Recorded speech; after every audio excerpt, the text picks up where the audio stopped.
The drill hit something at 400 meters and stopped singing. K.L. Marsh heard it from the equipment bay. That specific drop in pitch. The way the harmonic fell out of the motor. The same way a note falls out of a song when the singer loses confidence. She set down her thermal wrench and listened. 3 seconds of silence. Then the alarm. She was already moving. Past the rack of sample canisters. Past the secondary compressor she'd been meaning to recalibrate for 4 days.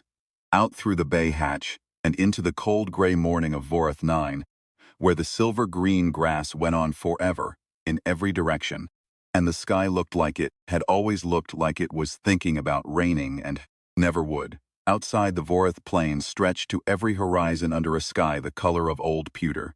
The grass, if you called it that, ran in long silver-green waves, each blade twice the height of a person, rustling in a wind that always came from the same direction, as if the planet was exhaling. The survey team had taken to calling it the breathing. Nobody had bothered to look up why it was so consistent. That was above their pay grade. Their job was rock samples, subsurface density maps, and a preliminary report on whether Vorath 9 was viable for agricultural development. 6 weeks, in and out. Simple work. The Colonial Survey Authority had classified Vorath 9 as a Category B site based on the initial drone mapping. Temperate climate, stable atmosphere, soil chemistry, no significant fauna signatures, xenobotanical index from an extinct seeding civilization. The kind of world that showed up on development, shortlists every few years, and either got approved or got parked indefinitely while the paperwork itself out. The 6-person survey team, Kale's team, was the parcel of humans sent to translate the data into something a committee could vote on. The drill platform sat at the center of their base camp, a tight cluster of prefab modules, linked by pressure corridors on the edge of a fallow plateau. The platform itself was ringed by warning lights, all of them red now, and Donald Hayes was already there when Kale arrived, his face doing the thing it did when something was wrong that he didn't want to be wrong about. "What'd we hit?" Kale asked.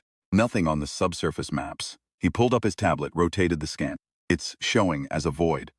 Big one, roughly spherical, 30 meters across, perfectly centered 400 meters down. Perfectly centered, under the base."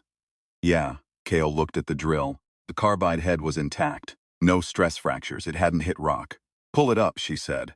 "I want to see the core sample." The sample, it came up, was wrong in a way that took a few seconds to identify. The soil column was normal, compacted regolith, trace organics, standard layering you'd expect on an agri-seeded world, right up until the last 6 inches.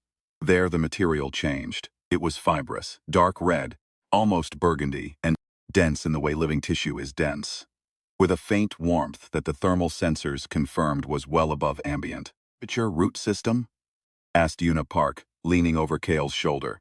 Una was their botanist, the only one of the 6-person crew who had any background in xenobiology, which was why she'd been hired for a rock survey. "That deep?" Kale said. "Some species go deeper, nutrient-seeking. The ancient seeding programs used network root systems, sometimes planet-wide. The Vorath taxonomy on this world is old," said Donnell.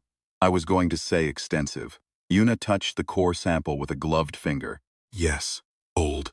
Commander Reese Barnard arrived 45 minutes later, which was about how long it took him to finish his morning briefing with the Colonial Survey Authority liaison back on the relay station. He had a quality, Barnard did, of always arriving after the interesting part while somehow managing to seem like he'd been present for it. He was the kind of manager who got good performance reviews because he stayed out of the way and let his teams work, and who gave bad performance reviews because he had no idea what his teams were actually doing. He looked at the core sample for a long time. "Pull the drill," he said. "Document it. We'll flag it in the report." "We drilled into something that's alive," Kale said. "Don't you want to know what? The report will ask the right questions. That's what follow-up teams are for." "There's also this," said O'Donnell, and he walked Barnard to the east edge of the plateau, where a series of stone formations rose out of the silver-green grass. They had cataloged them on arrival, geological formations, the initial survey said. But now, looking at them properly in the context of the core sample, the pattern was obvious. The stones were arranged in a spiral. Spacing was mathematically consistent. Carved into the face of the largest one was a symbol. A branching vertical line with roots descending into etched soil, and above the roots, something horizontal and barred, like a gate closed over the entry. "That's a warning marker," Una said quietly. "It's erosion patterns," Barnard said. "It's really not. The xenoarchaeology team flagged this world as clear. We're here on a Category B survey license. I'm not going to halt operations because of," he gestured at the stone, "that." "What does it say?" asked Mika, the youngest of them, barely 22, who had spent the first week of the survey taking panoramic photographs of the grass and sending them to her sister back home. "We don't know," said Una. "Nobody does. The Vorith civilization collapsed or departed. Nobody agrees which, roughly 12,000 years ago. Their language family is only partially decoded." "Partially," Mika said. "The Rootengate symbol recurs across multiple Vorith sites. Best working translation is approximately, 'Do not take from this earth.'" Una paused. "Or possibly, 'What is here belongs to what is below.'" "Her is ambiguous." Barnard looked at his watch. It was a real watch analog, a habit he had, and he looked at it whenever he wanted to signal that the conversation was over. "We're resuming drilling at 0900 tomorrow. Document the formation. Flag it in the report." He walked back toward the command module. Kale stood at the stone a while longer. Donald stood with her. He was a thick, quiet man from a mining colony, the kind of person whose competence expressed itself as economy of motion, no wasted gestures, no surplus words. He reached out and touched the carved symbol with 2 fingers, the same way you might lay a hand on a door you weren't sure you wanted to open. "I've got a plasma cutter," he said. "Toshi too." "I know. Just saying." Kale looked out at the silver grass, the endless breathing of it.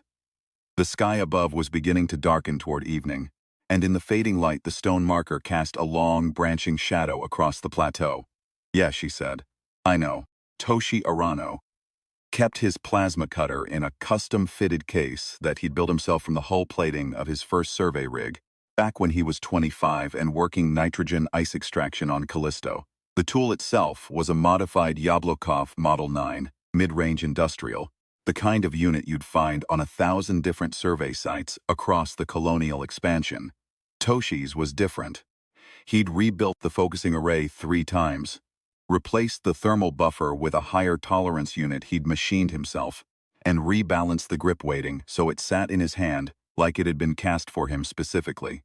He called it Constance, because it had never let him down, and he couldn't think of a better word for that. "You talk to it," Mika had told him the first week. "Talk to a lot of things," he'd said. "Things that work deserve acknowledgement." On the second night after the drill stop, Toshi was in the equipment bay running diagnostics on Constance and listening to the sound of the wind outside. The breathing, as it had come to be called, the steady eastward exhalation of the planet, when it changed. Not by much. Just a half step, a slight roughening, as if the breath had caught on something. He put Constance down and went to the module window. The grass was moving wrong. He watched for a moment. The general wave motion of the silver blades was there, same as always. But underneath something else was propagating outward from the center of the plateau. A slower, deeper oscillation, almost like the pulse of something very large and very deep deciding to wake up. He picked up his radio. "This is Toshi in Bay 3. Anyone else seeing the grass?" A pause. Then Kale's voice. "Seeing it. Go to interior protocol. Lock the bays." "What's interior protocol?" asked Mika's voice. "Everyone inside the central module, now." Kale was already at the observation window of the command module when the others arrived. She had pulled up the external sensor grid and was watching the ground penetration sonar, was showing something that the machine's software was declining to classify. The void at 400 meters had changed shape. An hour ago it had been spherical. Now it was elongated vertically. As she watched, it elongated further. "It's moving," Donald said over her shoulder. "Something's moving inside it," she corrected. "Something big. Something that knows we drilled into its..." Una stopped. "Into its house." The lights went out, not all at once. The main array first, then the backup, then the emergency strips in the pressure corridors, all within 3 seconds, in a sequence that suggested the power wasn't just failing but being interrupted. In the dark, Kale heard a sound she hadn't heard before. Deep, resonant, somewhere between a horn and a groan. filtering up through the floor plates from somewhere below, something that hadn't used its voice in a very long time. Then the east module wall came in. It didn't blow out or crack or buckle from external pressure. It folded. A section of reinforced polymer nearly 4 centimeters thick, folded inward like paper, and through the gap came something that the emergency lights had finally come back on, illuminated in fragments. A limb, first, long and articulated and dark, covered in something that was not quite bark and not quite armor but had properties of both. Then a shoulder, vast and branching, then a face, though that word was not quite right, because the structure that served the function of a face was a wide, flat surface of layered organic plates that moved independently of each other, like tectonic shifts, expressing something that had no human equivalent but that registered in the gut as fury. The Dark Walker had no eyes that anyone could see. It found them anyway. There was a second where nobody moved. The module air hung with the smell of broken polymer and something else underneath it. Damp earth, old growth, the cold mineral scent of deep rock disturbed, and the walker's plated face shifted through one of its tectonic realignments, as if it was making a calibration. And Kale had just enough time to understand, in a full bodyweight that bypassed language entirely, that it was not confused or hesitant. It was orienting. The way a predator orients, not because it needs to search, but because it wants to be exact. Then it moved, and it moved like nothing she had seen before. Not a lunge, not a rush, but an acceleration that had no visible beginning. Stillness to full motion, with nothing in between. The way a river accelerates at a falls without the water seeming to speed up until the edge is already passed. It found Donnell's assistant Prakash first. Prakash was 28 years old and had a daughter back on New Adelaide and a particular, specific way of laughing at his own jokes before the punchline landed, which had annoyed everyone on the survey team for 5 weeks, and which in its absence left a silence that was worse than any noise. The walker moved through the module the way a storm moves through a structure, not maliciously exactly, but with a focused ancient efficiency. Kosh was simply in the path of it. Kale got the others out through the west corridor. She did not stop to think about whether this was the right call. She was moving on the same instinct that had gotten her out of a cave-in on Kepler 62 at 23. The same deep mechanical understanding that the first imperative was to not be in the place where the danger was. The specifics could follow. Command module, she said, keeping her voice flat. Seal behind us. Barnard's in there, Una said. I know. Barnard was indeed in the command module, and when they arrived he was standing at the central console with the expression of a man who had been told something that deeply violated his conceptual framework and hadn't yet decided how to respond. The sensor feed was showing the walker moving through the eastern modules in that same purposeful storm-like progression. We need to signal the relay station, Kale said. I've been trying. His voice was very quiet. It's jamming something. The signal band is full of that sound it was making. The groan horn. The voice of something that had been seen sleep for 1,000 years and was not pleased about what had woken it. Backup transmitter? Donald asked. Bay 4, which is currently. Barnard pointed at the sensor feed. Kale looked at the feed. The walker had stopped moving. It was standing in the center of the wreckage of the east module, and the sensor feed was interpreting its posture. Insofar as any software could interpret the posture of something that had not been formally cataloged as attentive. Listening. It's not following us, Mika said. Not yet, said Una. It doesn't need to rush. It already knows where we are. Commander Reese Barnard had, before entering Colonial Survey, spent 8 years as a public affairs officer for the Colonial Authority, which meant he had a particular set of skills that were extraordinarily useful in some contexts and extraordinarily useless in others. He was good at managing perception. He was good at framing narratives. He was not good at problems that didn't respond to narrative management. He was also, in ways that the team had not fully appreciated until now, not a coward. He simply had a particular hierarchy of concerns, and that hierarchy did not include, until very recently, the possibility of being killed by an entity that had no media presence and no stakeholders.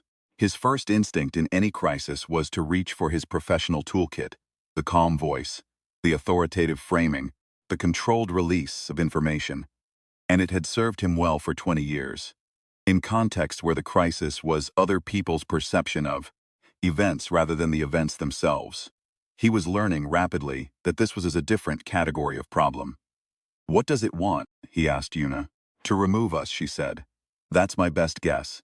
The Vorath root networks, the seeding programs, they weren't just agricultural infrastructure.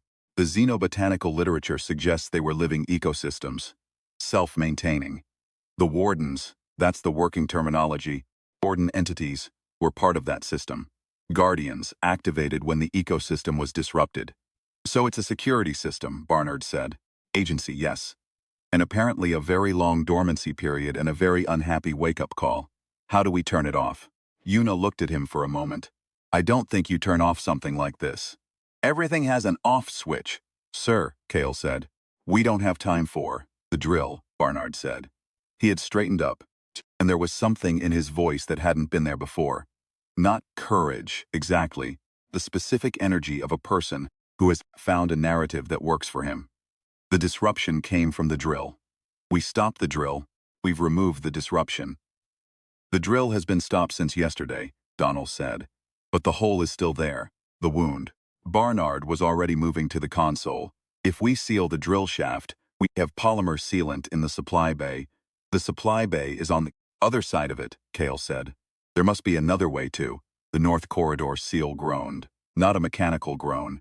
Something was pressing on it from outside, steady, even pressure. And the sound the seal made was the sound of certainty being tested. "It found us," Mika said. "That was always going to happen," said Una very quietly. Kale was already at the emergency kit on the wall.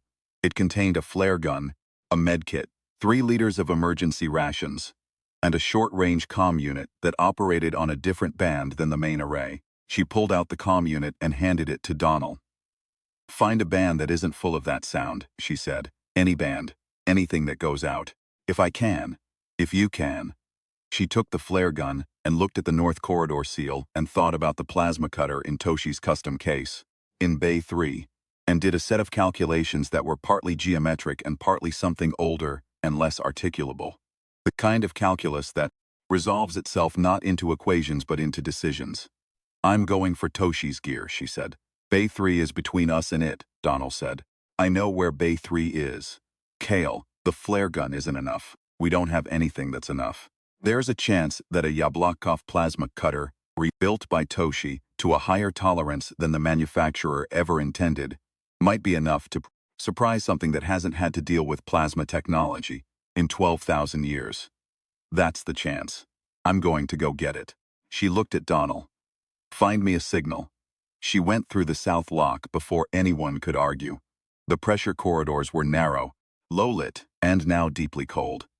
The Walker's Passage had warped the thermal seals on the east modules and the regulated temperature was bleeding out into the Vorath night. Kale moved through the cold with her back to the wall and the flare gun in her right hand and the certain knowledge that a flare gun was not going to do anything to a 12,000-year-old biomechanical guardian entity except make it briefly and regrettably aware of the location. She kept her breathing even. She kept her steps measured and soft, the way you learn to move in cave systems. One foot fully settled before the other lifted. Weight transferred slowly, every footfall considered.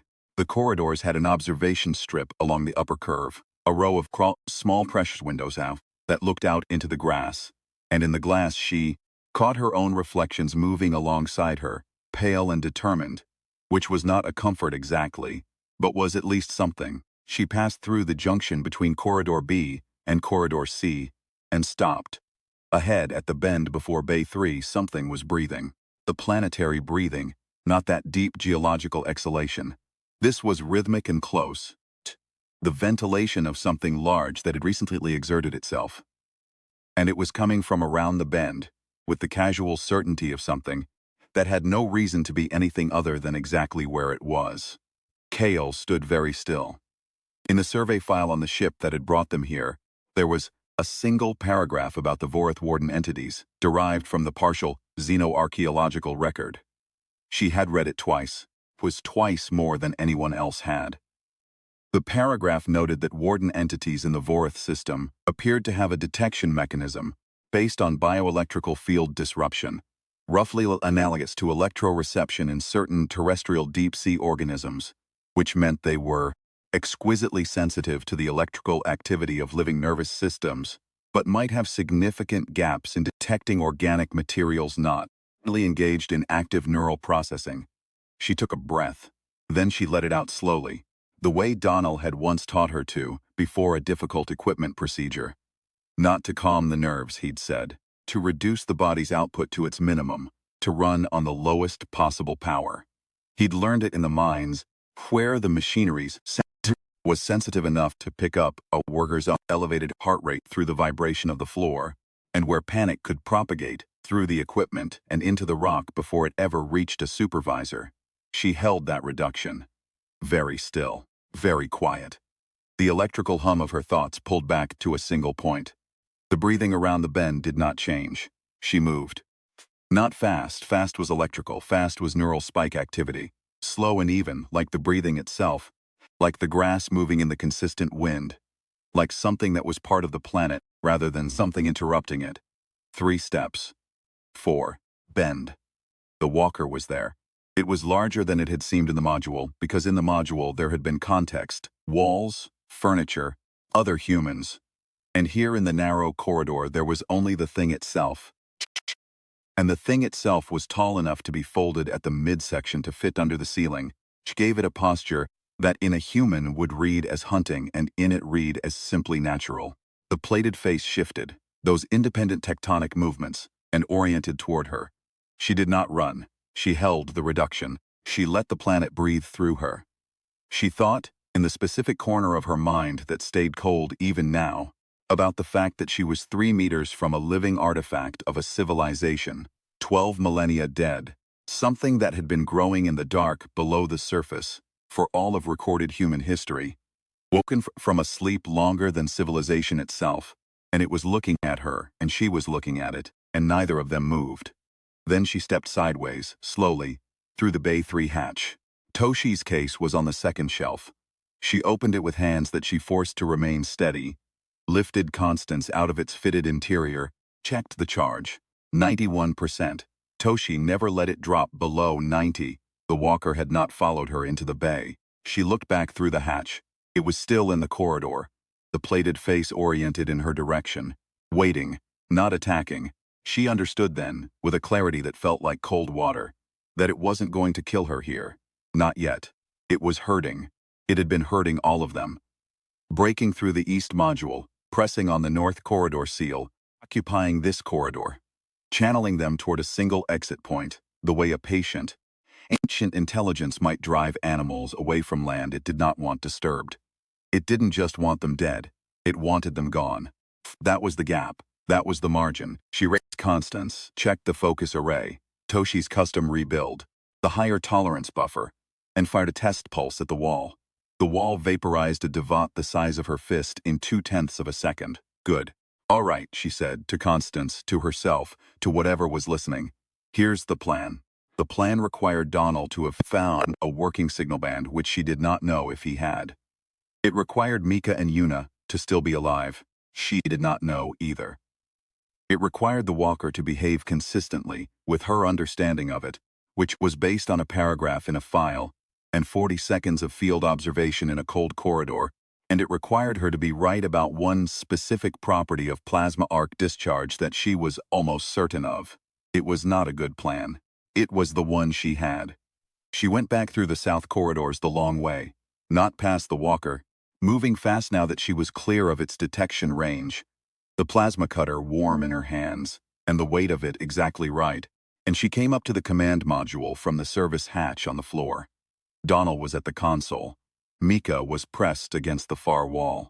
Yuna was standing with her arms crossed, and her chin up, a posture KL had come to recognize as Yuna preparing to deal with something she considered professionally unacceptable. Barnard was at the console beside Donald, talking quietly. The command module, under the emergency lighting, had the flat, hard-edged quality of things when they are revealed by necessity rather than design. The furniture that had seemed institutional was now just insufficient. The walls that had seemed solid were polymer over an aluminum frame.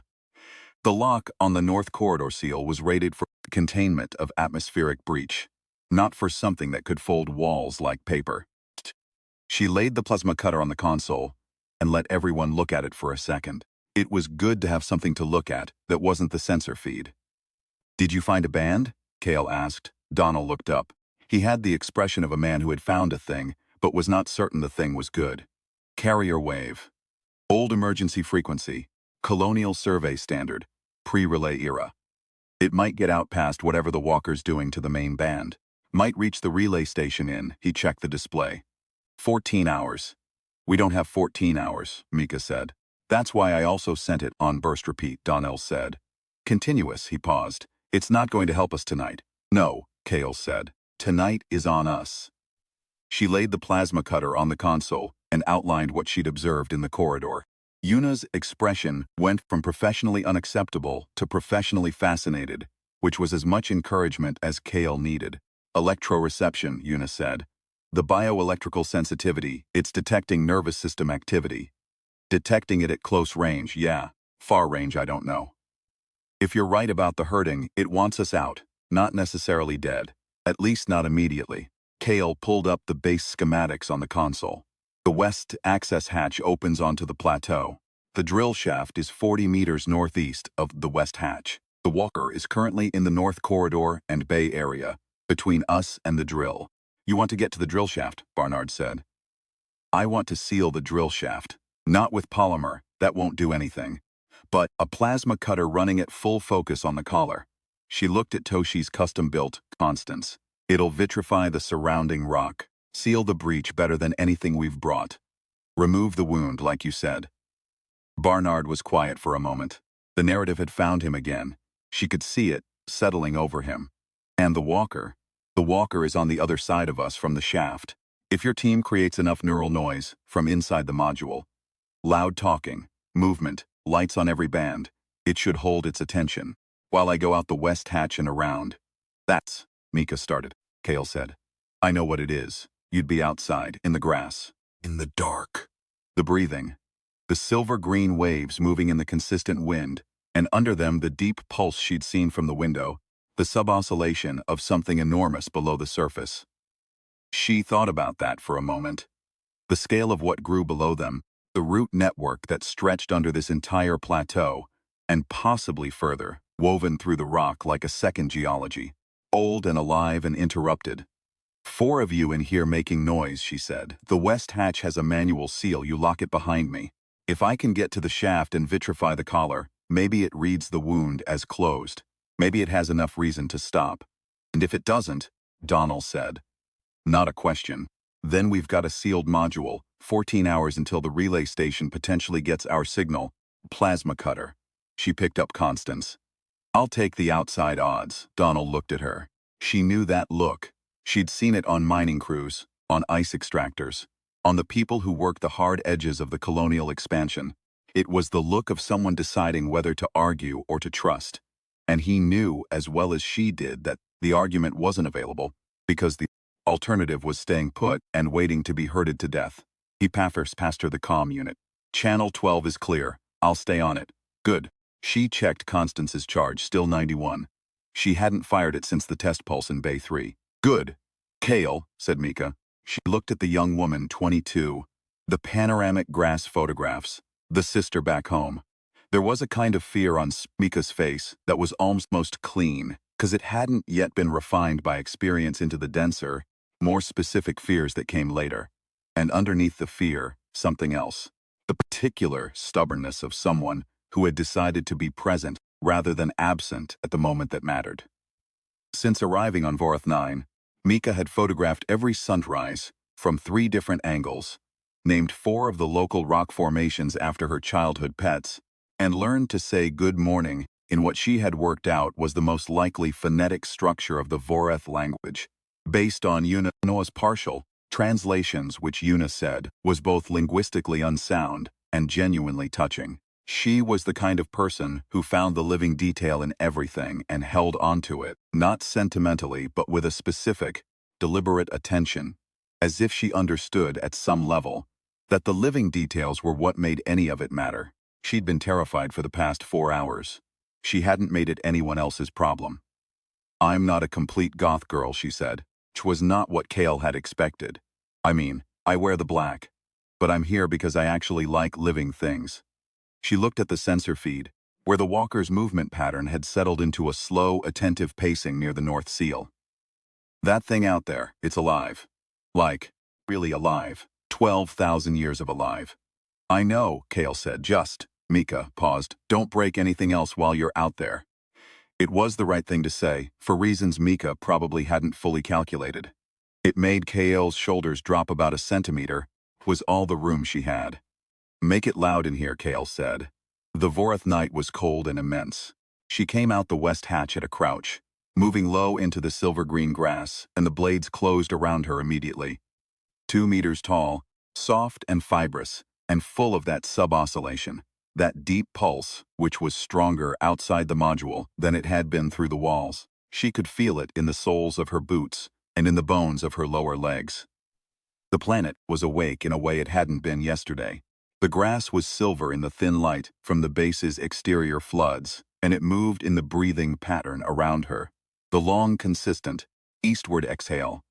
But underneath, the deeper pulse was there, that slow seismic rhythm of something enormous below the surface and currently in motion. She understood as she moved that she was walking over the walker's root system, over its home. Every step she took was on ground that was alive in ways she couldn't fully account for. And the living thing below her was aware of the drilling, aware of the breach, and aware, she could only hope, that the breach was now sealed. From behind her, through the sealed hatch and the module walls, she could hear the noise beginning. Voices, movement, Una at full lecturing volume about the Vorath xenobotanical literature, as if she were addressing a conference. Donald had apparently started up the portable generator, unnecessary but very loud, and the overlapping neural field, signatures of 4 active, anxious human nervous systems would, she was betting, be far more interesting to the walker's electroreception than the single carefully quieted signature moving through grass 40 meters away. She moved northeast. The drill platform was visible as a shape against the sky, the dark column of the drill tower, the amber warning lights that had never been turned off. 40 meters. She counted her steps. The grass moved around her. Wave patterns disturbed by her passage, but quickly normalizing, the breathing resuming its eastern direction as if she weren't there at all. She thought about the root network below, the vast underground weave of something that had been tended and grown for longer than humanity had built, cities, and tried to hold on to the thought without letting it become terror, because terror was electrical and specific, and would light her up like a beacon. 20 meters. The amber lights of the drill platform resolved from shapes into objects. The collar assembly, the retracted drill head, the concrete pad still slightly warm from daytime heating. She could see frost on the edges where the night had reached it. Normal things. Good. She heard the sound the walker made, the horn groan, the woken voice, coming now from the direction of the north modules, modulated slightly, as if it had found something it was paying attention to. The generator, the voices. Good. 10 meters. The drill platform concrete was frost-cold under her boots when she stepped onto it. The shaft was exactly where the schematic said it was, a 40-centimeter bore in the center of the platform. Ringed by the collar assembly, the drill head retracted. She knelt beside it and looked down. 400 meters of dark, ending at the wound she'd made in something ancient. For a moment she just knelt there. The pulse coming up through the shaft was faint but unmistakable. A warmth, a barely perceptible vibration. The living heat of a root network 12,000 years old, that she had interrupted with a piece of machinery from a civilization that hadn't existed when the network was already old. She thought about how it must have registered down there. A sudden cold intrusion, a mechanical disruption in a space that had known nothing but the organic and the geological for longer than recorded history. No wonder it woke something. She put one hand flat against the collar ring. It was warm, not from friction, not residual drill heat. Warm the way soil is warm in spring, from below. Then she turned Constance to maximum aperture, Toshi's custom array at full spread, the highest tolerance setting, and aimed at the collar ring. The plasma fired. At maximum aperture, the Yablachkov Model 9 produced a blue-white cone of ionized gas hot enough to vitrify basalt in under 30 seconds. Toshi's modifications had brought the effective range out by roughly 40% and the sustained duration up by what he'd estimated as double. The collar ring began to glow almost immediately, orange, then white, the metal going liquid at the edges. And the concrete below the collar ring began to flow as well, filling the upper section of the shaft in a slow glacial pour, and the steam that rose from it smelled of rock and something darker, something organic and very old that was burning for the first time. She held the trigger. Constance burned. 20 seconds. 30. The entire collar assembly had vitrified. Top meter of the shaft now a solid plug of fused material. The wound, as far as anything at the surface could determine, was sealed. She let off the trigger. The breathing stopped. Not briefly, not hesitantly. It stopped completely. The silver-green grass going motionless for the first time since they'd arrived, standing straight up in the sudden absence of wind. And in the silence that followed, she could hear her own heartbeat and the cooling tick of the vitrified shaft and, from the direction of the modules, the generator and the voices of her crew still making noise. The amber warning lights on the drill platform looked orange against the dark sky. Her hands were shaking. Not badly, but she noticed it. She stayed crouched and watched the vitrified collar cool from white to orange to a deep cherry red. The seal was solid. The rock had fused around it in an irregular mass that would require serious industrial equipment to remove. Nothing short of a full-grade drill. Get through it. And even then, the upper meter of the shaft was glass now, fused stone and fused collar assembly. What was below it was separated from what was above by something more than distance. Then the sub-oscillation changed. It didn't stop. It modulated. The deep pulse that she'd been feeling in her boots shifted frequency slightly, moved from the rhythm of something active and agitated into something slower, less specific, less directed. The way a heartbeat slows when the adrenaline drains. She raised Constance and waited. 2 minutes. 3. The horn groan sounded once more from the modules, less resonant than before, shorter. Then silence. She opened her comm. Donald. Static. Then his voice. Kale, what's it doing? A pause. She heard movement, Yuna's voice in the background at a lower register. It's moving. West corridor, away from us. Another pause. Out the hole it made in the east wall, into the grass. She looked out at the silver-green expanse. Under the dark sky, the grass had begun to move again, but not in the breathing pattern. In concentric circles, slow and spreading, from something very large moving down into deep water. Can you still see it? She asked. On the external sensors. Tsk. Donald's voice did something unfamiliar. It's going down, Kale. Into the ground. The seismic sensor is showing displacement at, I don't know, hundreds of meters down already. It's fast. She watched the ripples in the grass move outward to the horizon and fade. The breathing resumed, slow, consistent, eastward. The same as it had always been, before any of them had arrived to disrupt it, and would presumably be long after they had gone. She stayed on the drill platform for another 2 minutes. Not because there was anything more to do there, but because she needed the 2 minutes. The night air was cold enough to hurt, and the hurt was useful. It kept the adrenaline from draining too fast, kept her present in her body, in a way she needed to be, before she walked back into the module, and became the person other people looked at. She'd learned that, over the years, the transition from action to aftermath required a moment at the hinge.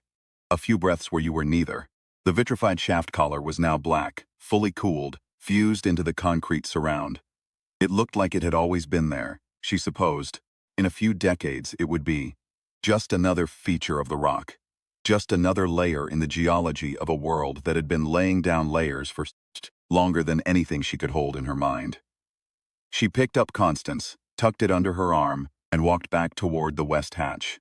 She found what remained of Prakash's gear in the east module wreckage and set it aside carefully, the way you do with things that belong to people who aren't there anymore. His survey tablet, his field kit, the small frame photo he kept clipped to the inside of his locker door, his daughter, age 3, on a beach somewhere, squinting against the sun. Kale held that for a moment, long enough for the weight of it to register properly, then wrapped it in a foam equipment sleeve and put it with the rest. She didn't linger. There would be time for that later, and the specific weight of it would find her when it did. That was how it worked. Not all at once. Not when you were still running on adrenaline and problem-solving, but later, when things had quieted enough for the real inventory to begin.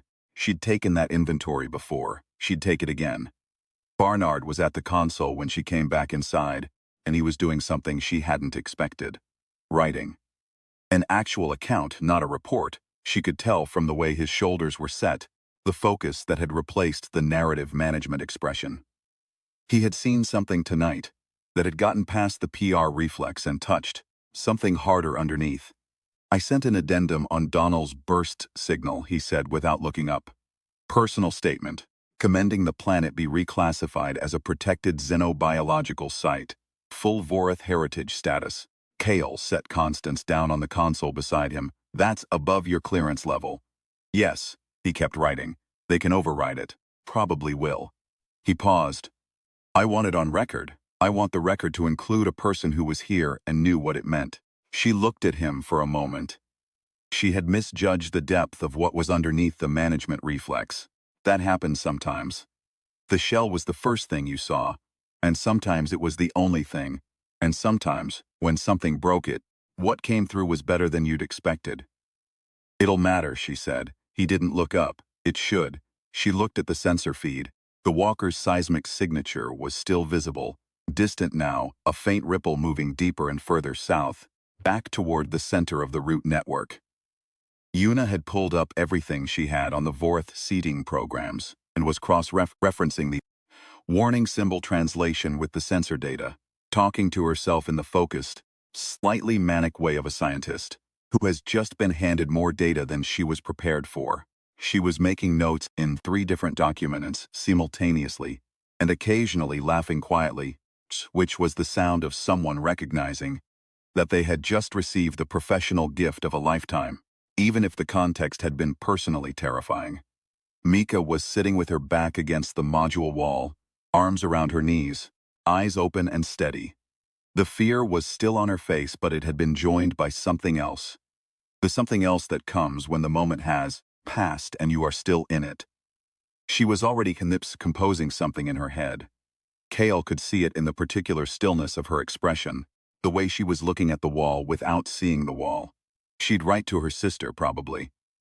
She'd try to explain the grass, the breathing, deep pulse in the soles of her boots on the plateau, the way the silver-green blades had gone completely still, and then, slowly, returned to life.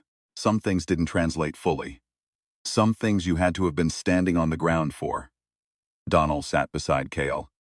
He had poured 2 cups of the terrible instant coffee they'd been living on for 6 weeks, and he handed her one, with the certainty of a man who knew exactly what was needed, and had provided it without commentary, which was its own form of eloquence. She drank it. It was terrible. She was glad of it.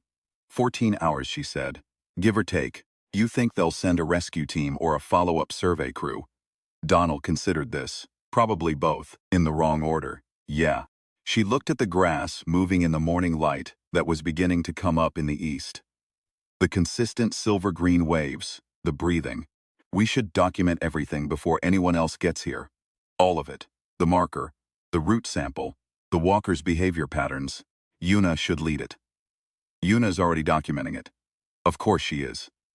Through the module window, the plateau stretched out to the horizon, the damaged sections of the base looking exactly like what they were, the aftermath of something that had been protecting something very old and very deep. The drill shaft was sealed. The wound was closed. 2 kilometers south, a stone spiral rose out of the silver grass, its carved symbol casting a long morning shadow. Do not take from this earth. Or, is here belongs to what is below. The grammar was ambiguous, but the meaning, she thought, was not. It hadn't been for 12,000 years. It just required the right kind of attention. He named it Betty, Donnell said. After a while, she looked at him. Prakash, his good drill. He called it Betty. She was quiet for a moment. I know, she said. Just seemed worth saying. Yeah, she looked at the grass. It does. The relay station got the signal at 14 hours and 11 minutes. A Colonial Survey rapid response team arrived 3 days later, followed 12 hours after that.